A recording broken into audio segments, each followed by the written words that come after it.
আমার দুর্ভাগ্য, কর্তামশাইকে বলেছি আটা ময়দা নিয়ে আসো, তো আটা ময়দার জায়গায় দোকানদার ওকে আটা দিয়েছে, কিন্তু ময়দার জায়গায় চালের মানে চাল ভাঙানা গুঁড়ি দিয়ে দিয়েছে।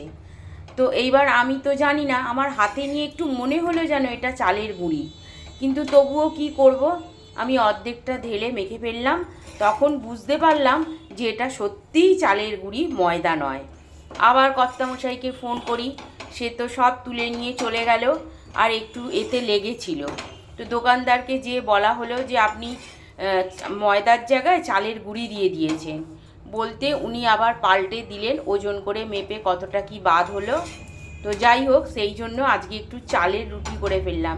এ দেখো ধারগুলো ফেটে গেছে, চালের রুটিতেই এরকম হয়। তবে এটুকু বন্ধুরা, চালের রুটিগুলো পুরো টোপর টোপর হয়ে ফুলে যাচ্ছে, খুব সুন্দর।